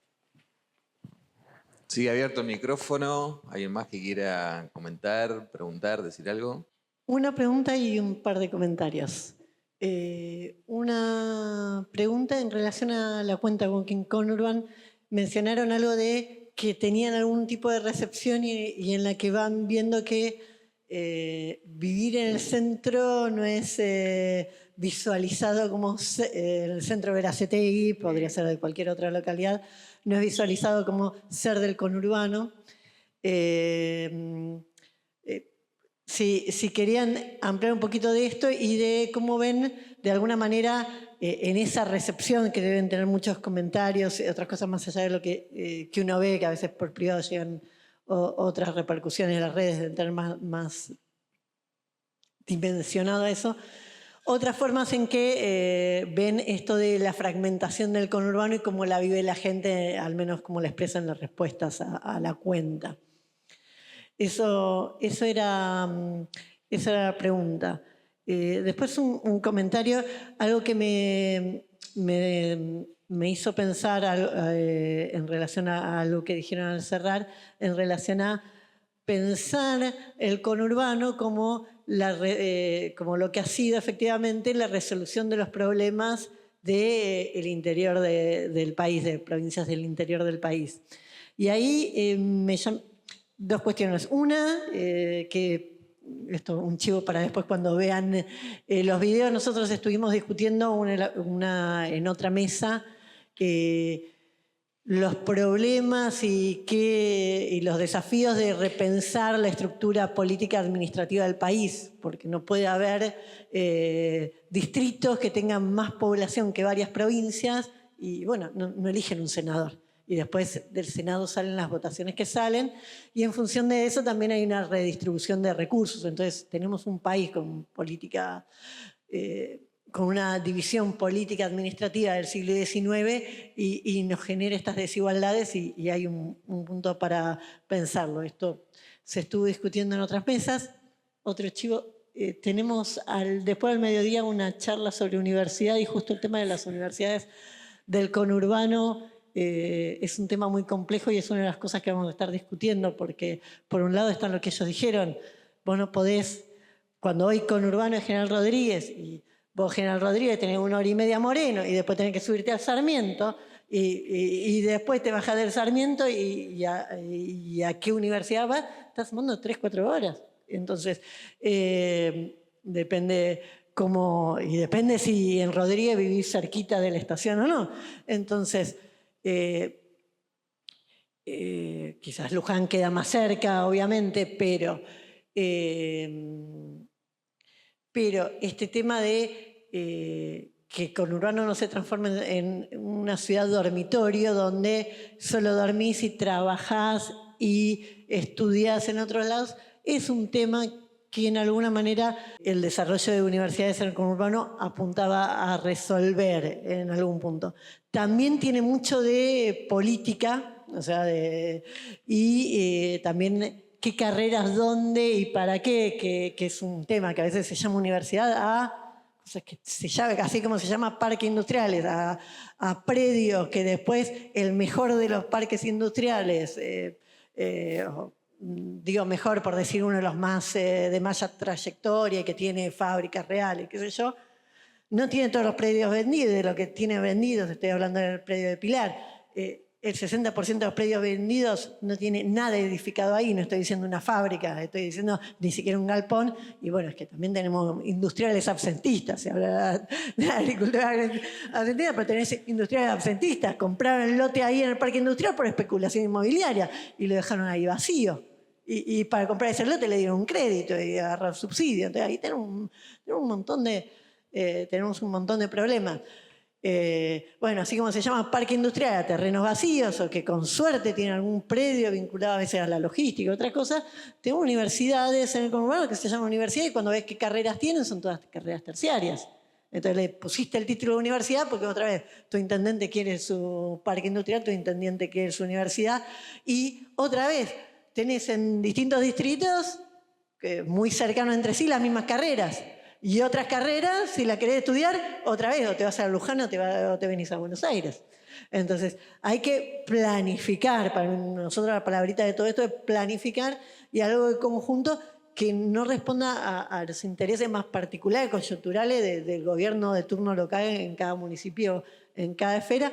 Pero bueno, es un problema muy complejo que vamos a tratar de discutir un poco a la tarde después del mediodía. Y otra que era una reflexión que me dejaban en torno a este tema, me fui un poquito, vuelvo, sobre el conurbano como espacio de resolución de los problemas iniciados, originados en otras provincias. Es increíble cómo toda lo que aparece como lo que apareció tradicionalmente, ahora con la cumbia y otras cosas puede ser distinto, pero en lo que apareció tradicionalmente como la música popular y el folclore, la música nacional, federalista, etc., o sea, lo hegemónicamente reconocido como popular, el folclore, el tópico central es la añoranza, es la nostalgia de esa provincia que se fue. Y entonces lo que recrea esa música popular es lo que se supone que debiera sentir aquel que ha migrado. La eterna añoranza por esa provincia que ha dejado, ¿sí? No hay nadie que acompañe, esa música no acompañaba la experiencia real de ese migrante. O sea, la experiencia real de ese migrante en el conurbano. Y lo más parecido a eso, volviendo al humor, Lelutier tenía una canción que decía, bueno, si yo pudiera volver a mi pueblito abandonado, ese de la inundación, de la época de los mosquitos, no lo haría ni mamado. Entonces, bueno, hay que pensar, por eso, políticas para el conurbano. Y esto no quiere decir que no haya que pensar políticas para las provincias, para el interior, para otras cosas, pero hay que pensar políticas para el conurbano y ver, aún hoy, los datos estaban comentando, aún hoy tiene una centralidad económica gigantesca, eso que a pesar de que lo que ha sido el corazón productivo del conurbano, la industria, viene en decadencia. Y bueno, hay que pensar en este renacer del conurbano en función de cómo podemos planificar para que haya industria, para que haya economía, para que haya posibilidades de estudio, pero reales, no ficticias de cartelitos y propaganda electoral de un intendente u otro. Eso. Mira, gracias por la pregunta y por las consideraciones. Voy a tratar de responder tu pregunta agarrando la última parte de tu consideración. ¿Sabes cuál fue la primera forma de mención del conurbano dentro de la música popular? No fue como un lugar, fue como una tragedia. Pompeya y más allá, la inundación. En cierta forma, lo que decimos nosotros, digo, esto de pensar al conurbano, no solamente propositivamente, sino pensarlo desdramatizado, también implica pensar un sujeto desdramatizado. También implica pensar un sujeto que está atravesado por infinidad de problemas, muy graves algunos, pero que tiene que tener un poco de valor propio, para justamente no caer en esto que vos decías, o que decíamos nosotros, que vos nos preguntaste de cómo es la recepción esto de centro y periferia del conurbano, ¿no? Es como que la idea de que el conurbano y el certificado de autenticidad que te piden es que calle de tierra, motito tirando corte, luces escasas. Entonces, cuanto más te pareces a eso, cuanto más te pareces a esa caricatura de policías en acción, o cuanto más cerca estás del lenguaje policial, más del conurbano sos. Y la verdad que en nuestra experiencia, que nosotros somos de Berazategui, no tenemos nada que ver con eso. Yo viví toda la vida en un barrio de monoblocks, por ejemplo, pero sobre una avenida. No me agarraba a tiros con mis vecinos. No estaba surcado por ese tipo de marginalidad tan popularizada o tan mediatizada que hay sobre el discurso del conurbano. Pero sí es cierto que en la medida en que uno no empieza a tomar la narrativa propia y poner más o menos los límites de lo que uno cree que es, digo, no solamente porque cuando uno piensa un territorio, uno piensa en el territorio que es, uno piensa en el territorio imaginado y uno piensa en el territorio representado. Si vos no te podés representar a vos mismo como tal, bueno, lo va a hacer otro. Y lo va a hacer otro con sus categorías o con la falta de ellas. Digo, con la falta de conocimiento del territorio, con la falta de conocimiento de la cotidianidad de la vida. En cierta forma, con The Walking tratamos de reflejar un poco varias cosas que hay en el conurbano. Y una de ellas es la cotidianidad del conurbano, del día a día, de día. Porque además, si vos te pones a pensar la forma en la cual se ha ubicado temporalmente el conurbano, es de noche. Vos ves programas del conurbano y es de noche. Y es de noche porque gente que se agarra piñas en la salida de un boliche, es de noche porque hay choreo, es de noche porque los familiares se pelean, es de noche porque hay alguien tirado en una zanja, ¿me entendés? No se piensa en el conurbano de diurno, laburante, con problemas, pero con un día a día normal. Y en la medida en que uno no puede hacerse carne con eso, con que yo no tengo que aparentar ser el negro Pablo para ser del conurbano, ¿no? el personaje de Ocupas, tampoco tengo que ser Ricardo. O sea, el negro Pablo me va a ser Ricardo, me va a decir, no, bueno, vos sos tal cosa, vos sos ese chabón que tiene que comerse las heces, que no puede tener una educación formal y éxitos académicos, no podés aspirar a tener una calle de asfalto. Entonces, cuanto más te acercás a esa caricatura, bueno, lo aceptás como lo he dado. Y sí, yo soy del conurbano, me la aguanto más.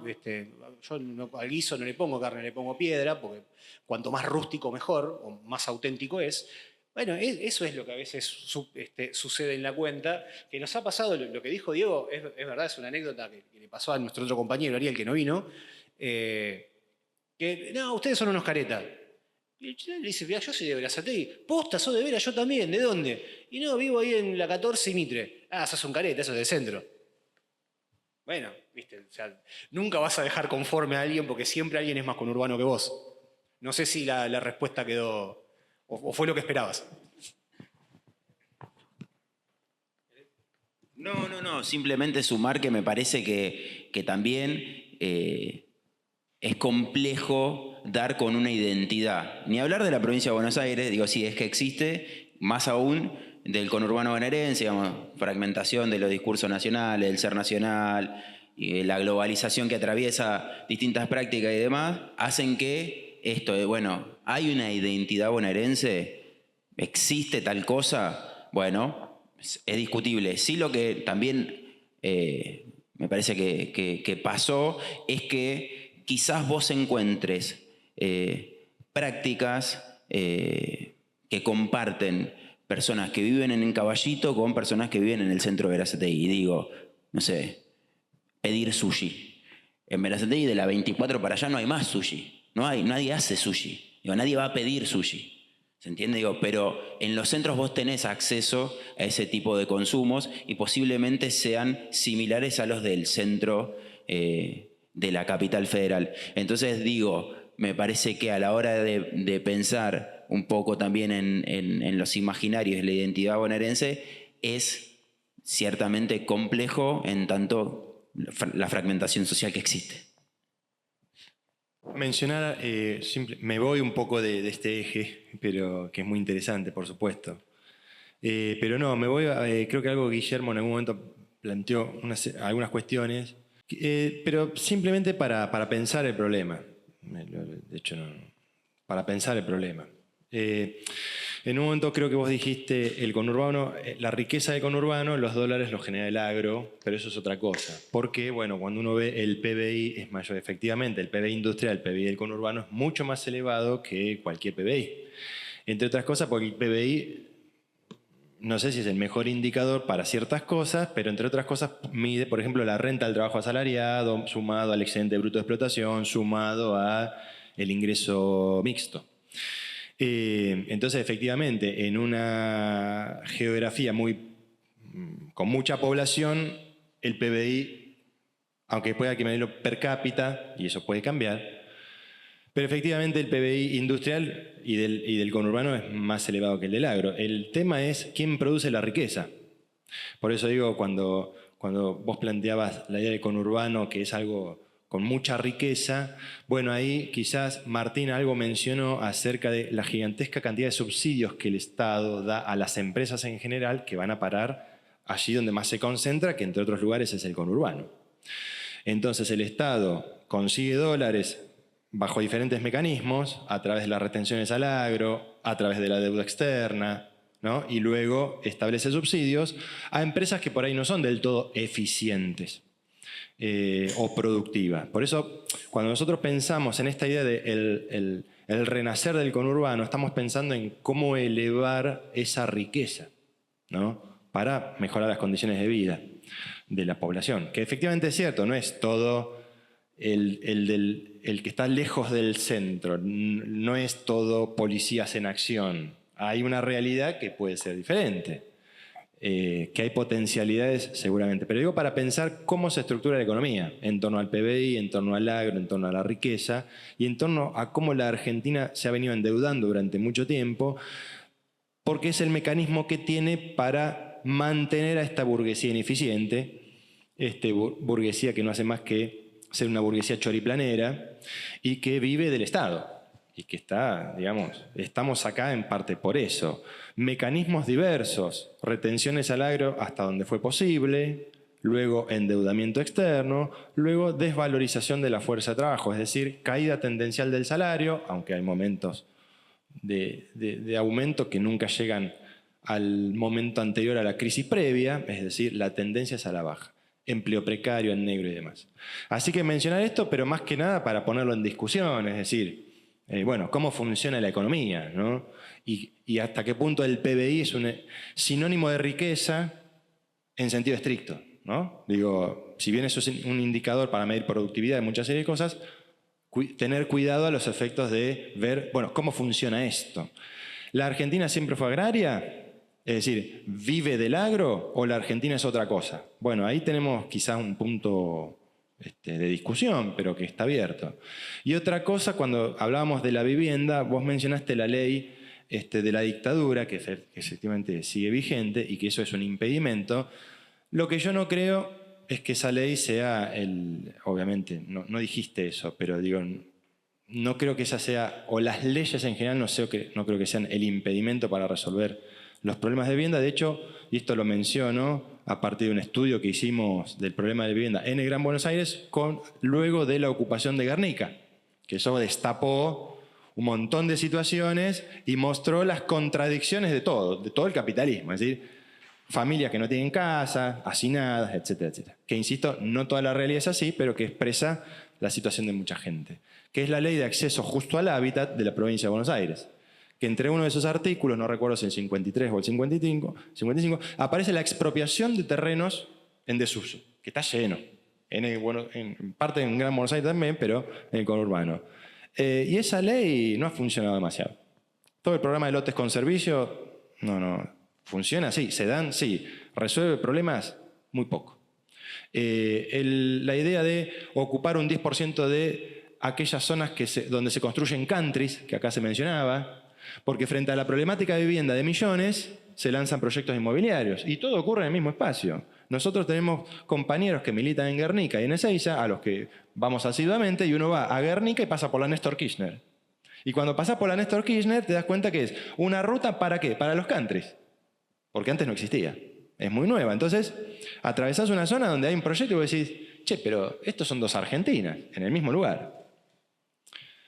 ¿cómo hacemos para resolver esas desigualdades, ¿no? Entonces, bueno, para dejar un poco también planteado el problema así abiertamente, ¿no? Muchas gracias. Bueno, yo voy a comentar algunas de las cosas que iba pensando cuando hablaban ustedes y que me quedaron por mencionar. Las comentó Marina en su intervención. Pero bueno, estas cuestiones que quería mencionar, estos comentarios que quería hacer respecto a sus intervenciones, tienen que ver primero con la cuestión de el desempleo y el exceso de población y la enorme cantidad de población urbana y sobre todo la que se encuentra en el conurbano. Nosotros decimos el contrario a lo que se piensa comúnmente. La persona que está desempleada es una riqueza que tiene el país, que está completamente desaprovechada. La forma de hacerlo, pensamos nosotros en una Argentina socialista, de vuelta no quiero repetir de nuevo, es esto, la constitución de un Estado productivo. Que emplee gente, que absorba a ese tipo que no encuentra empleo en el sector privado. Sobre la base de una economía más planificada y demás. Digo, como para ponerle un matiz a la idea, bueno, todos los problemas se derivan de que hay más población. ¿Podríamos hacer algo con esa enorme cantidad de población? ¿Podríamos planificar? ¿Podríamos emplearla? ¿Podríamos aprovechar esa riqueza? Eso por un lado. Por otro lado, respecto a lo de la producción agropecuaria, industrial, algo de lo que mencionó Nicolás, eso es cierto, el PBI industrial es más grande que el PBI agropecuario, pero que la Argentina le vende al mundo es soja. Es decir, lo único con lo que nosotros podemos competir en el mundo es con producción agropecuaria, o algunas otras producciones industriales que tienen un componente muy fuerte de bienes primarios, o muy pocos segmentos o renglones que son competitivos a nivel mundial. Para tener una idea de qué es lo que nosotros le vendimos al mundo. Ayer en una mesa, que estuvo en este mismo auditorio, dijeron, la Argentina tiene mucha industria, pero hoy estamos preocupados porque no llueve, porque no cae agua en el campo, como para tenerlo en cuenta. Y por último, dos cosas más que quería mencionar. Respecto a las universidades, efectivamente, es como nosotros pensamos cuando estábamos trabajando con parques industriales, las universidades. Porque, por un lado, uno o lo que observa es una política a la que a priori no está mal. Si tenés que viajar 2 horas a una universidad, ¿por qué va a estar mal eso si ahora la tenés más cerca? Pero efectivamente se da esto de que cada intendente quiere su universidad. Y vos hoy mirás todos los partidos que rodean el conurbano y con algunas excepciones, todos los partidos que rodean la capital, con algunas excepciones, casi todos tienen una universidad. Y en general, cuando uno observa, como dice Marina, cuáles son las carreras que se abren ahí, si no son tecnicaturas, son licenciaturas que son las que más rápido te abrió el Ministerio de Educación, porque el interés que hay detrás de ese nuevo rector, que es un actor político en el territorio, y el interés que hay de parte del intendente, es publicitar esa universidad. ¿Y cuáles son las carreras? Y capaz que son licenciatura en administración de organizaciones con una tecnicatura en el medio y después 2 o 3 carreras muy similares a esa, que son las que más fácil te aprueba hoy. Tal vez la Secretaría de Políticas Universitarias o las entidades correspondientes para que tu universidad empiece a funcionar. No hay una planificación de, bueno, qué carreras necesitamos, qué podemos hacer con esta universidad. Y sí, en alguna medida la lógica que está detrás de esta apertura indiscriminada de parques industriales y de universidad pareciera ser en algún punto similar. Y por último lo que quería, bueno, eso seguramente igual se va a hablar en más detalle en esta mesa que Marina comentó, que es Sistema Científico, Universidad y Formación Docente. Y por último, respecto a lo del éxodo de población desde las provincias y a los problemas económicos que tienen muchas provincias, de vuelta, es un tema muy interesante que se habló en una de las mesas que, si mal no recuerdo, fue el viernes, donde, bueno, se discutía todos estos problemas que también Marina señaló, que era, por ejemplo, la representación política que tienen algunas provincias que tienen muchísimo menos habitantes que algunos partidos conurbanos. O sea, La Matanza tiene más habitantes creo que toda la Patagonia. Sí, más o menos. Poco más, poco menos, pero es ahí sí. Pero más que Tierra del Fuego, Chubut, Santa Cruz juntas, seguro. Y lo que nosotros señalábamos en ese punto era la importancia de planificar a nivel nacional qué es lo que está pasando en cada provincia. O sea, no podemos estar planificando únicamente para lo que está sucediendo en este rincón del país y desentender lo que está sucediendo en otra parte. Bueno, es necesario tomar la economía en nuestras manos, digo, desde el punto de vista de otro sujeto, de otra clase, que para nosotros es la clase obrera, los trabajadores, y pensar el país desde otra perspectiva. Bueno, yo quería hacer una aclaración medio tangencial. Digo, cuando yo hablo de migración o de éxodo, en ningún momento quiero hacer énfasis en el migrante. ¿Sí? El migrante es una víctima. El problema nunca es el migrante, es la condición que lo expulsa. Dicho eso, creo que uno de los problemas que hay no es tanto por la cantidad de población que viene al conurbano, sino que no hay otros destinos. ¿Sí? Es decir, si uno piensa en esto, en los términos que ustedes lo plantean, en el renacer del conurbano, uno también podría preguntar, bueno, ¿y por qué no hacemos un renacimiento de conurbanos? Digo, ¿por qué pensar solamente en el conurbano bonaerense y no pensar en la posibilidad de que las aglomeraciones urbanas crezcan más o menos similarmente en los 24 distritos? ¿Sí? O sea, que haya efectivamente un conurbano en Resistencia, pero no un conurbano particularmente Chaco es un mundo aparte porque digo, si el conurbano se triplicó por 3 en 100 años, la población del Chaco se multiplicó por 80, así que digo, imagínense lo que es eso. Pero digo, pensar en la posibilidad de distribuir la masa poblacional y además, porque en esto de distribuir y diversificar, lo que decías vos, es cierto que a Argentina lo que le vende al mundo es soja. Y uno de los problemas que tiene, en comparación a otras economías extractivistas, como puede ser la chilena con el cobre o la boliviana con el gas, es que dependemos de una variable que es incontrolable, que es el clima. No llueve, te jodiste. Llueve mucho, te jodiste. Si no llueve en la proporción justa, cagaste. Bueno, la posibilidad de diversificar la matriz productiva en Argentina implica también la posibilidad de movilizar gente, no desde una perspectiva de gerrymandering, ¿no? Que es en general la forma en la cual se suele pensar la distribución geográfico-administrativa de la población y los distritos. Es decir, no hace falta partir la provincia en 5, no hace falta partir la Matanza en 4, pero sí pensar en, bueno, cómo se puede distribuir de una forma más homogénea en el territorio la potencialidad tanto de la gente como económica. Y eso en cierta forma requiere, o ha requerido siempre, regímenes de promoción especiales. ¿Que han funcionado bien? La mayoría no. La mayoría no. Los regímenes especiales de Río Negro, los de Cuyo, que fueron los primeros, los de Río Negro, los de la zona del Valle, los de Chubut y Santa Cruz, no funcionaron bien. Ahora, sí es preciso pensar en si ese renacimiento del conurbano va a ser desde el punto de partida actual o se piensa de una forma más, no quiero decir segmentada, pero sí diversificada. Al menos. Sí, efectivamente. Hay unas cosas, puntos que Eduardo menciona en este libro, que se llama Argentina 2050, donde se señala que efectivamente la enorme concentración de población en una zona, en un territorio geográfico tan pequeño, trae una serie de problemas que son muy difíciles de sortear.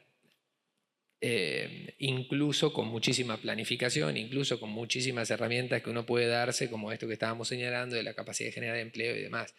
Ahí en el libro se señala, nosotros consideramos importante la construcción, por ejemplo, de dos ciudades grandes, que no solamente tendrían una importantísima función en términos de absorción de empleo, sino también de descentralizar un poco la población.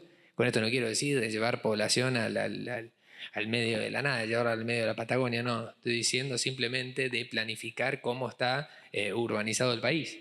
Y eso efectivamente eso es un problema, lo que está mencionando, y estoy de acuerdo en ese sentido, y creemos, por ejemplo, que esa es una de las salidas, una de las soluciones. Luego me parece que Nicolás